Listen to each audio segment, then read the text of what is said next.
Welcome to today's episode of Commissioner's Corner. I'm your host, Allen County Commissioner Ron Turpin. A big topic throughout Allen County over the last several years has been the issue of fire and EMS services throughout the county. 3 months ago, we had Jeremy Bush, at the time the newly named executive chief of the proposed Allen County Fire and EMS District, on the show to talk about his vision for what this district would look like. Over the last 3 months, a lot of work has happened to get us to a go-live date of January 1st, 2027. Over the next hour, we're going to be visiting with Chief Bush to talk about what we've accomplished and what is yet to come. This will be an hour you definitely want to hear. Jeremy, welcome back. How you doing, sir? Appreciate the opportunity to be here today. You know, last time I was in front of you, I thought maybe you were going to laugh at me a little bit because I got a little nervous when we were in front of the commission about 2 weeks ago. We are pretty intimidating, aren't we, Jeremy? So. You know, very often I don't get nervous, but I think the significance of the situation, I was walking up to the microphone and I was like, man, what is this feeling? Well, walk us through, Jeremy. So a lot has happened over the last 3 months that you've been in this new role. Walk us through some of the things that we've accomplished over that time period.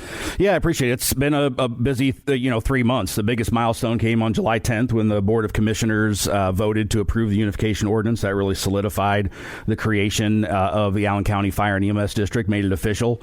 You know, that was really a culmination of a lot of the work that's been happening in the background, though. So we completed the full command staff selection process, interviewing 19 candidates across 26 positions. We did personality and leadership assessments with all of those. They had to submit resumes, so it was a fairly in-depth interview process. We've evaluated assets and risks and established a task management system and a change management system. That really allows us to track all of the progress that we're going through. Each one of those steps is assigned to different division leaders. We appointed a lead medical director and 4 deputy medical directors assigned by quadrant. Their roles will be basically evaluating and providing the training for every quadrant of Allen County. Monroeville, Jackson, Monroe Township, Madison Townships, they've all voted and signed letters of intent to join our district, so it's all unanimous at this point. And we're finalizing, an independent audit of the proposed budget. So we retained Baker Tilly for the financial analysis and levy modeling, approved a fiscal contract for a consultant that is going to be evaluating our budget, payroll software. And we've launched a district website and a social media presence kind of to make sure that we're educating the public. It's a 6-month campaign to show them every step of our process and how the adaptive framework will be, implemented. So we're in the process right now. The commissioners just voted to approve the trustees and the board of directors, and there's 3 more that need to be appointed by council. So this is one of those things the public may think, because it's not in front of them every day, that, okay, there's not a lot happening, or that this is something that hasn't been well thought out. And what I hear you saying, Jeremy, is there's a lot that's been going on, a lot that's happening, and there's really a lot of people involved. In addition to all the things you just talked about, I know we have had a number of community meetings. I've been at a number of those, whether it's, ones we have the Coliseum to talk about the cost of this, as well as a number of community meetings where we've met with hundreds of individuals to kind of walk through this. Yeah, I think, I understand the concern. I mean, something this significant comes together, there's a concern of whether you're operating or moving too quickly. But, I think the timeline and the story is vastly different than what that may seem to others. I mean, conversations about this have really dated back to over a decade ago. And even, over the past 4 years, the staffing and funding gap became something that was a reality that became harder to ignore.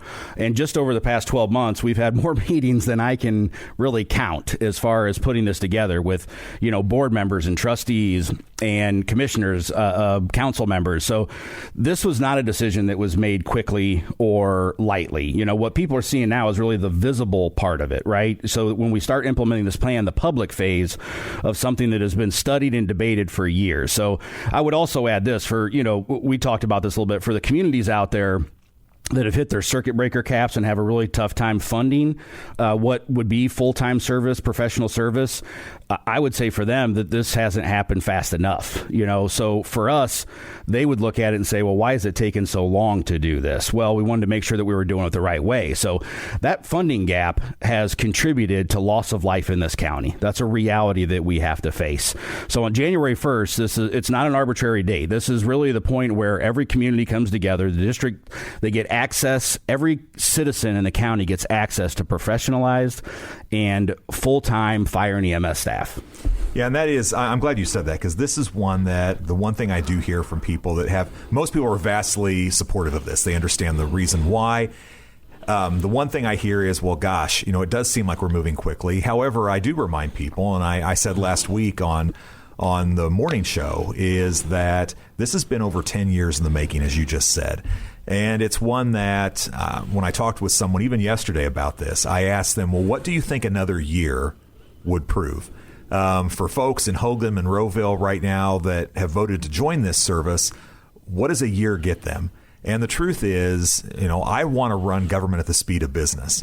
And this is one that, again, it's been over 10 years. We put someone on the moon faster than we made the decision to do this. And you're right. I don't like to be dramatic. This is one, however, that lives are at stake. And we had a couple testify at our commissioner's legislative a couple weeks ago that, you had a lady that had a heart attack, that if she had waited for the volunteer system to show up, she probably would have been dead because she had coded by the time they got there. But it was because of mutual aid that someone had got there quicker to save her life. This system helps ensure that we can't guarantee that everyone's life will be saved. However, minutes do matter. And if we can stick with the 8-minute that your team is looking at, that has a vast impact on people's lives versus 12, 15, 20 minutes, or even a half an hour today. 35 minutes in documented cases people have waited. Yeah. Another question I get a lot is about costs. That's certainly one that, people see their property tax bill. None of us like property taxes. As I remind people, we have to separate what that is from the assessed valuation system, which none of us have control over. That is a state legislative piece, what your house is assessed at. However, we are trying to take a number of steps to try to control what the cost of this is. Can you walk us through some of those steps that are being taken? Yeah, discipline has been built into this from day one. And, I would say there's a few specific points that we can make. The budget isn't being built in isolation. We brought in educated individuals to be a part of this process, which includes a retired city controller assisting us, the current clerk of New Haven, and the auditor has been at the table, and they've been a part of building and establishing the budget. We actually have a meeting later this month with all of them to sit down and really kind of go through and fine-tooth the budget. Second is the team is working alongside the State Board of Accounts, to audit all the legacy departments starting at the beginning of the year. We want to make sure that we're starting this with a clean slate. So they're going to go through. We've been in contact with them. They'll come in and they'll evaluate everything up to and the ending of 2026 to make sure that we're starting this with a clean slate. So third, we have run independent audits of the proposed budget. So as we look through this, we've gone through multiple rounds of refinement, making sure that we're paying attention to really the biggest point, which is staffing. We landed on a blended rate of around 31 cents. So, as far as countywide, there's individuals that are paying 37, 38 cents, some paying 27 cents, where we're looking at a blended rate of around 31 cents. We've also retained Baker Tilly to perform a financial analysis in the max levy model. On top of that, we have an ongoing relationship with the Department of Local Government and Finance. So every step of this process has been vetted by the DLGF. They've been involved. They've guided our decisions. And this is dated back well over probably 3 or 4 years ago, but specifically over the past year, they've guided everything that we've done. They continue to review and approve the district steps as we go. And capital planning is tied directly in the same budget work that we're doing. So we're evaluating what a 10 and 15-year model will look like with stations and equipment, et cetera. So we're being mindful of that. Everything that we do is based off of safety. That's citizen safety, firefighter and EMS safety. But we are being very mindful of how this impacts taxpayers. We understand the concern out there with costs going up. So we're being very mindful of that as we progress through this. Well, I want to remind people the way the circuit breaker works. When, residents have a 1% property tax cap that's in the Constitution, So if I have a $200,000 house, I will pay no more than $2,000 based on the circuit breakers that are there. If I've hit the circuit breaker, this doesn't cost me anything more. Correct. Because what happens is, you're projected to come in 31 cents, something like that for this. If that's a little bit more than I'm paying right now, it really just reduces what another local unit of government is paying. You, the taxpayer, aren't paying more. So that's something that it's important for us to all work together, because at the end of the day, unless you've hit the circuit breaker, you won't see an increase in property taxes. Yeah. And that is the case for the vast majority of taxpayers in Allen County and throughout this listening area, is that, when you look at schools, municipalities, the county, all those things together, when you look at your property taxes, you see all those units of government that are part of that, with fire being one of those units. So I do think that's something that's important to educate the public on is, people may think, oh my goodness, if I'm in Perry Township right now and I'm paying 24 cents and this is 31, I'm paying a lot more. You may not be. Yeah. Because of the circuit breakers that are in place, you may not see anything at all. So that's an important piece to talk about. And so with that, we will take our first break, and then we will come back and talk about the board and what that looks like. You are listening to Commissioner's Corner on WOWO. Welcome back to Commissioner's Corner. I'm your host, Allen County Commissioner Ron Turpin, and my guest today is Jeremy Bush, Executive Chief of the Allen County Consolidated Fire and EMS District. Jeremy, the next topic to talk about is the board of this new entity. So state statute says there are 9 board members. 6 are appointed by the Board of Commissioners in staggered terms, and the other 3 are appointed by County Council, staggered terms. So as you mentioned earlier, the Board of Commissioners appointed the first 6 last week. And something that I know people have asked about, what is the process the Board of Commissioners put in place for that? And I will speak as one of the commissioners for that. And I said publicly, the 3 things that were important to me in this is, number 1, it had to be someone that had extensive experience in fire and EMS services. Number 2, it had to be someone that actually has the time. We have lots of people that want to be on boards. However, they don't really understand the time something like this takes, because it's a big job that we're asking them to do. It's not just one there where they meet with you once a month and rubber stamp stuff. We expect people to really be, not in your grill, however, to be also very aware of what's going on and knowledgeable, so they're not just taking what you're selling. And then the third thing is people who are not afraid to speak their mind. And if they have a concern about something, say it. Don't be passive aggressive, which we see a lot of in various aspects. And so those are 3 criteria that were important to me. And I know talking to my fellow 2 commissioners, important to them as well. And so one of the things that we look at is what we're building is new. And it's also something that we've had experience in for the last 4 years. So I remind people that 4 years ago, we started the process of putting in the districts and the territory. And so at that time, the commissioners at the time spent a lot of time putting together the first group of board members for the different districts and the territory. And so really, from this new board, we've cherry-picked the best of the best. Those people that have shown the most commitment, that had the most knowledge, the most understanding, and in a diversified geographic manner, who represent all parts of Allen County, as well as in the case of Gary Moore, someone that, as you said earlier, a former city controller of the city of Fort Wayne, has extensive experience in putting together a fire budget, a police budget, because he did it for a long time for the city of Fort Wayne.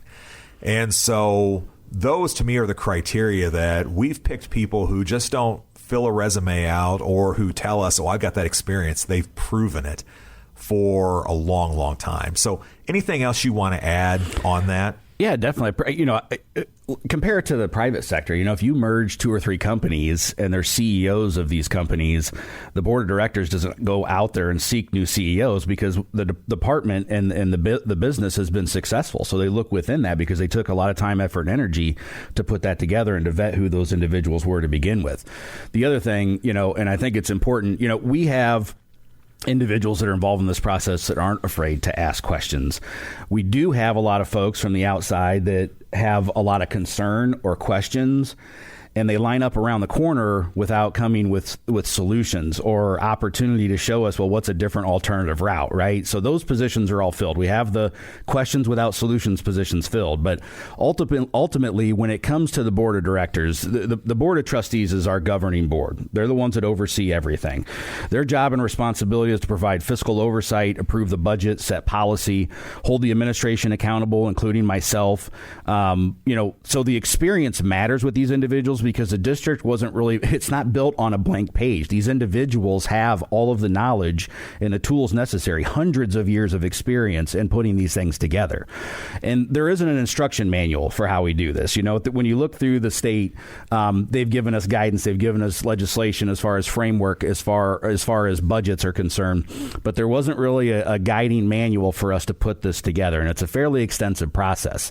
So as we look through that, our decisions are grounded in experience and a legal pathway and specific levy structure work through the DLGF. Now, it's imperative that we utilize individuals who understand how we got here and understand, exercise real oversight from day one based on the experience and the knowledge that they have with respect to putting this together.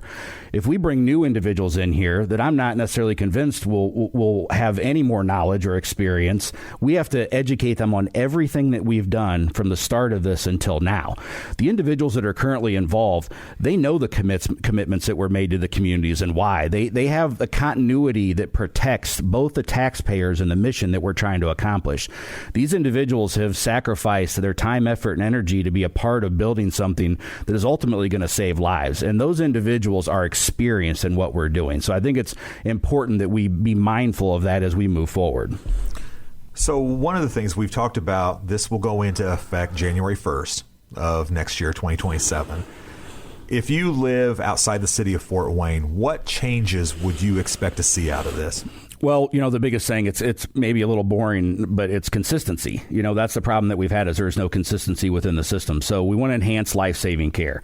Instead of separate, protection districts, a fire territory, and kind of a patchwork of different communities across the county or unincorporated areas, there'll be one consistent district covering those 550 square miles, which is 130,000 residents. One standard of service, one command structure, both fire and EMS coverage everywhere in the district. So our goal is to make sure that we provide consistency out there. We're also building out a civilian EMS division, which expands EMS delivery and our staffing ability. So it allows us to place firefighters back on engines and trucks and then place EMS civilian personnel across the county to make sure we're providing adequate service. So as for the team, the personnel, they really come together under one roof and with access to all of our resources and understanding where those resources are, standardizing our training and making sure that we have a single system for tracking equipment and resources across the district. And instead of multiple departments and communities doing it separately, we're all operating under one system. So what happens with the current chiefs that are part of the 4 districts in the territory? Yeah, so what we did was we evaluated these individuals by putting them through an extensive leadership and personality assessment. So the individuals that are currently chiefs have been placed in division chief roles to make sure that we are providing a high level of service. The individuals that are in each of these divisions have the experience necessary to put this together. One of the areas is EMS, and I know we're going to talk about that a little bit. So making sure that we're placing those chiefs with all of the experience that they have in positions where they can make this district the most successful version of itself.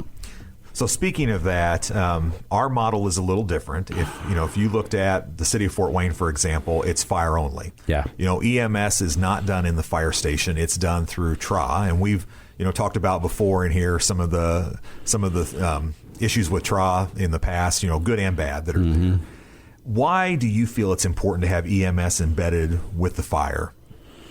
Well, the primary care for a citizen out there is that when they call 911, that help arrives fast and they can trust how capable the service will be and how capable that care will be.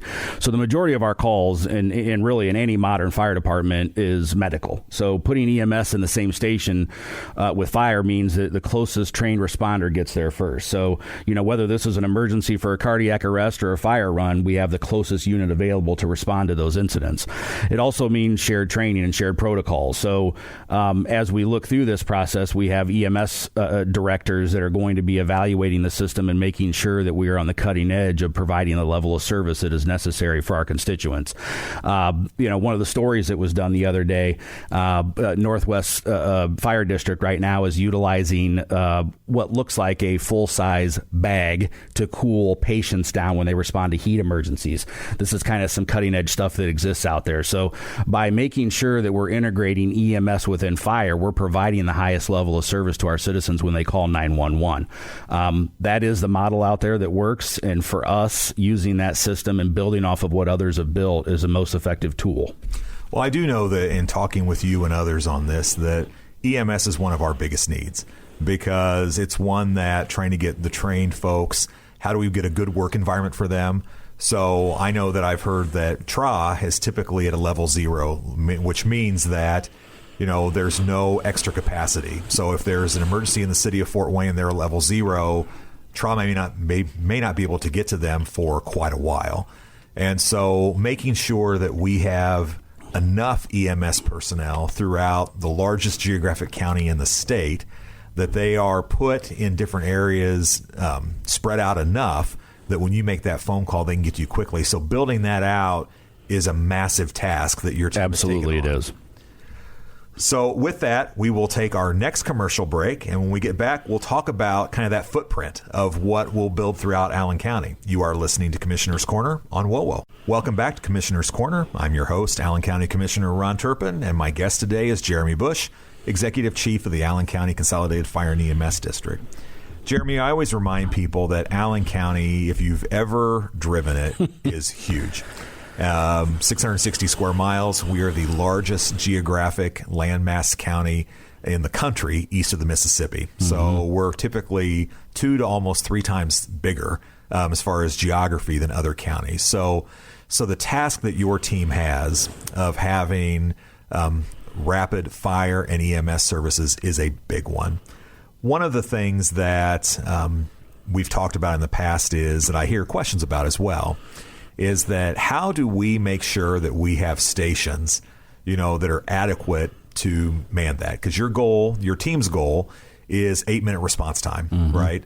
And so how do you do that? So as you look at the map, some things have to change, right? So what are the conversations that your team's having about what that map may look like? Yeah, as we look at building this out, there's going to be opportunities where we have to look at new stations throughout Allen County. The determination that we're making will all be data driven. So it's important also that you recognize that these station placements and renovations, this would be required even if we didn't do the unification effort. All of these stations are in areas of Allen County where some of them were built for volunteer-based systems and they weren't built for full-time staff to sleep there and stay there. So we have to evaluate those as we work through this system. The unification provides us an opportunity to do these things in coordination with each other, though. So under one coordinated budget, it allows us to put together a 5, 10, and 15-year plan where we can start evaluating what needs to happen now, what needs to happen long term, and using a GIS modeling system where we can plug in where the current stations are. They track things like access roads and speeds. All of that will be a part of evaluating our community risk assessment and where we place these new stations or we renovate old ones and determine what model best suits the needs of the United Allen County Fire and EMS District.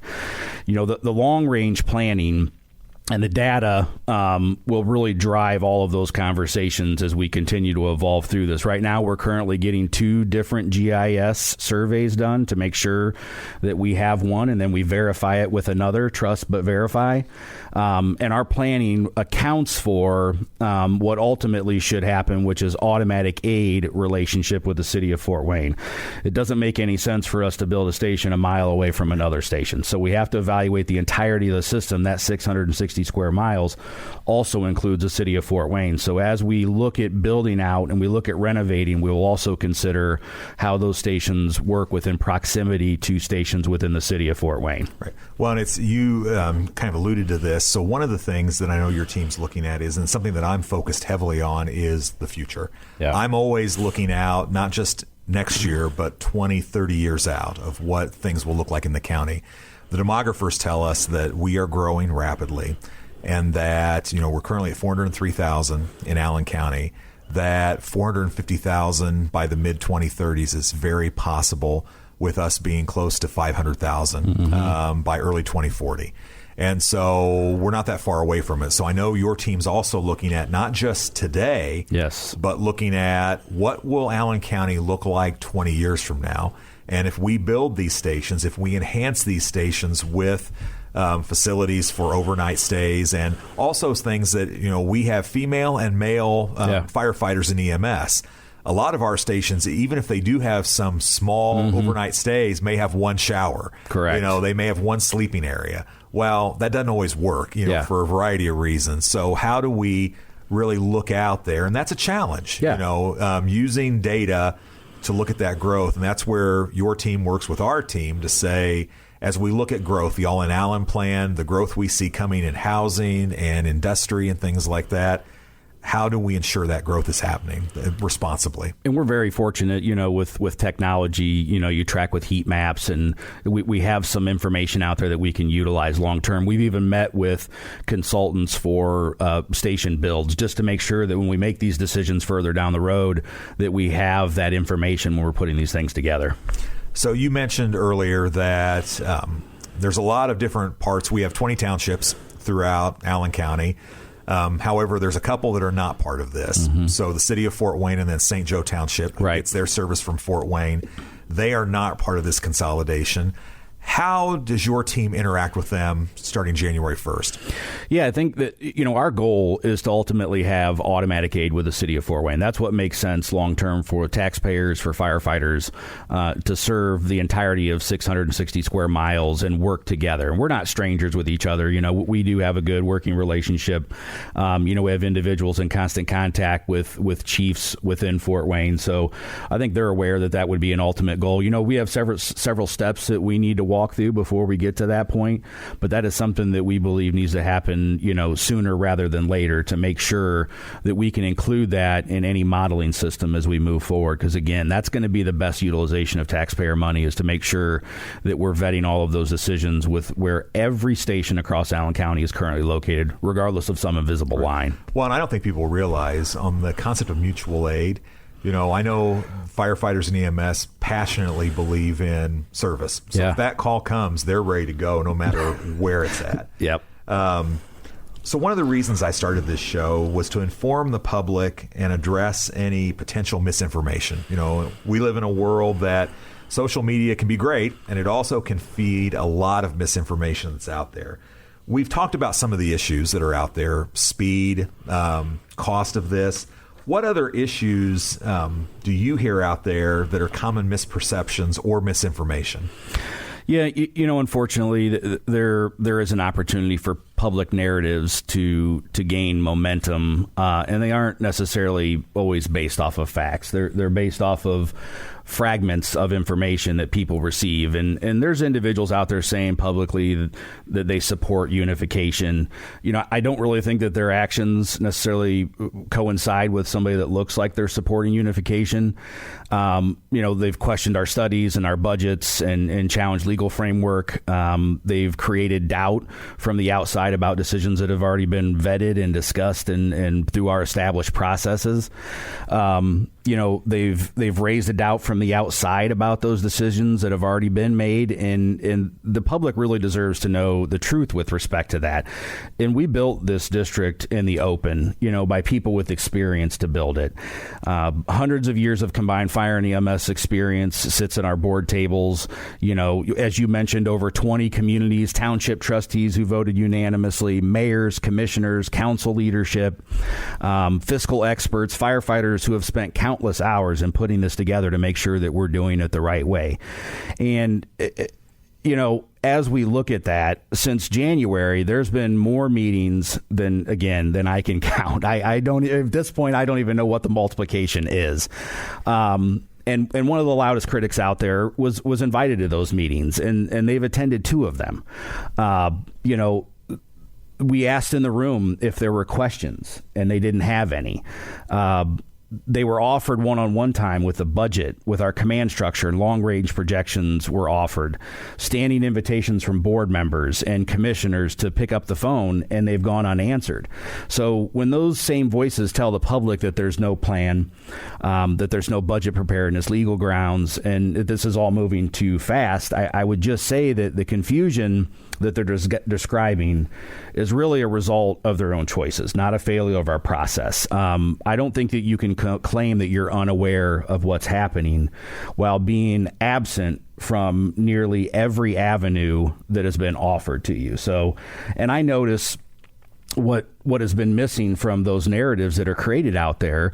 It's an alternative. I haven't seen an alternative staffing model. I haven't seen an alternative budget. I haven't seen a plan to cover those gaps that exist in the county where we know it has affected patient outcome. Opposition without alternative is not oversight, in my opinion. It's kind of theater, and it creates doubt. And there's a real difference between accountability and obstruction. And I think that offering a narrative of slowing down and getting this right, I would ask what leads them to believe that we're not doing it the right way when individuals haven't showed up to the meetings that we've had. And we all encourage accountability and asking hard questions, but that necessitates that you show up to hear the answers. And obstruction asks the same questions to a dozen different audiences after the answers were given, and hoping that repetition will read as due diligence. And, I put this question out there because it's really the only question, in my opinion, that matters.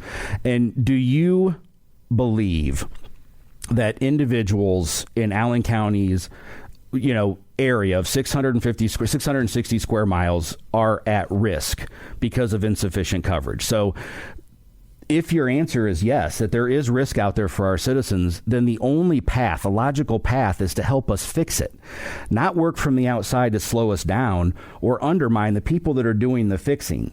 And this is something that I'm passionate about. No one in Indiana has consolidated a district like this before. It's unheard of. And the state is watching how we handle it. And so all of our local leaders are watching how we handle it.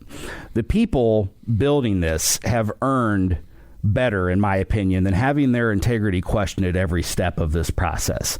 So, my door remains open. I know your door remains open. And I mean that sincerely. And I know that you do as well. But the participation of individuals has to show up as engagement and helping our process, and not building pressure campaigns from the outside dressed up as a concern or doing your due diligence. Right. Well, and I would say, Jeremy, to echo that there is...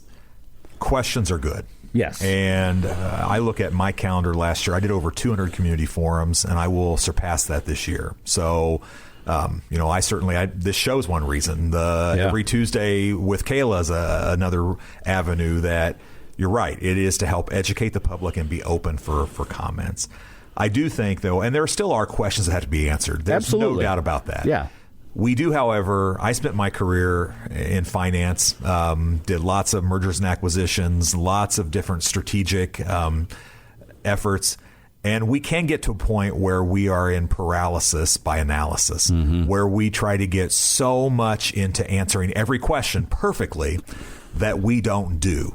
And the challenge here is, because the issue is so big and lives are at stake, that we have to do with the best information we have, knowing that it's not going to always be perfect. Yeah. And that, however, I do feel you've got committed individuals that care deeply about this community and care deeply about service, that if things aren't perfect, we'll course correct. Absolutely. And we will make those corrections, because at the end of the day, you are a separate unit of government.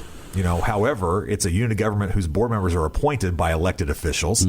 County council sets the budget, for this. Yeah. So there are lots of guardrails in place. And so I do agree that we're going to move forward on this. We're going to get it done. We're going to not always be perfect. However, on those things we can do better, we will address it and make it better. 100% agree. So with that, we went way over on this segment, but we're going to take our last commercial break. You are listening to Commissioner's Corner here on WOWO. Welcome back to Commissioner's Corner. I'm your host, Allen County Commissioner Ron Turpin, and my guest today is Jeremy Bush, Executive Chief of the Allen County Consolidated Fire and EMS District.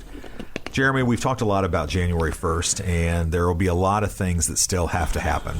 The Board of Commissioners has approved their 6 board members. County Council has a few weeks to approve their 3. So at that point, the new board will be there, but it's not until January 1st that they have something to govern. So in between that time, what are the things that are going to happen? And what kind of outreach is your team going to be doing with the community to help keep the public educated on those things? Yeah, I think it's a good question. So I think, now that we know names officially who will be on the board of trustees, we'll start including them in our weekly and biweekly meetings to make sure that they continue the progress that we've made, continuing establishing and making decisions that are going to shape and frame what we're doing moving forward. So I see a lot of those things continuing to happen the way that they have. One of the responsibilities that we all have that I know that we're all passionate about is working alongside of the community and making sure that we're outreaching and meeting the public in each area of the county where they live. So we've launched a district website. It's allencountyfire.org. You can go on there and find information, updates, our framework. When we have oversight meetings or information that we're disseminating to commissioners or council or the oversight committee, we're posting it on there.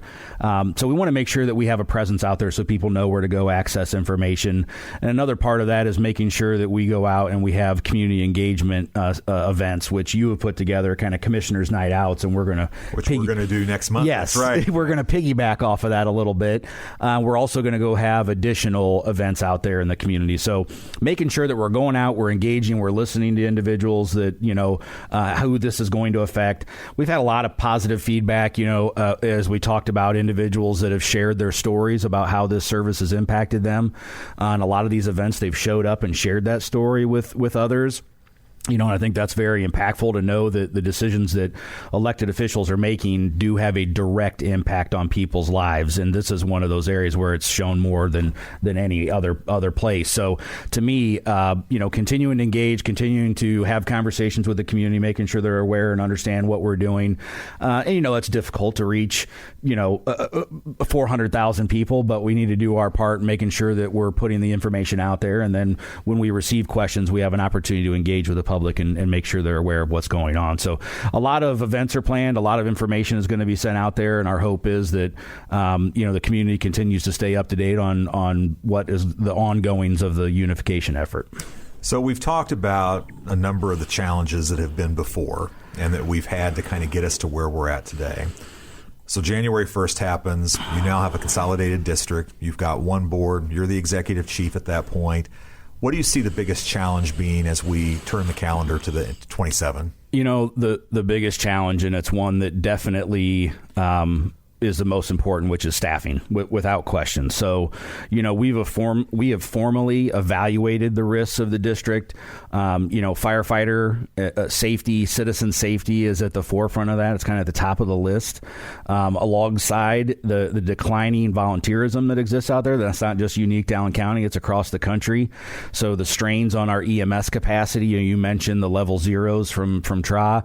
That also has an impact on county unit response because we're pulling county units into the city to respond as well. So all of those are really connected with one another. I think that as we move forward, we need to make sure we're mindful that we pay attention to where those gaps exist within the county. That's, again, one of the big risks that we have. Making sure recruitment and retention is on the forefront of our mind. Within the fire service, EMS service, ambulance service, you want to make sure that you're retaining and keeping those personnel that are a part of your system and retaining those individuals. So I think the the other challenge that we face is kind of the culture of the department. And, we are very fortunate, I think. We have 200 plus motivated firefighters and paramedics out there that are doing the job every single day. They're committed to what we're doing. They're showing up. They're doing training sessions on their own time. They're setting up these training sessions where they all get together. Yeah, I saw one last week, wasn't it? Yes. They were in 100-degree heat doing a training. I just don't. The level of commitment from these individuals it's been amazing, honestly. So, making sure that we're focusing on those things. The big one is safety of our firefighters and our citizens. The other one is culture.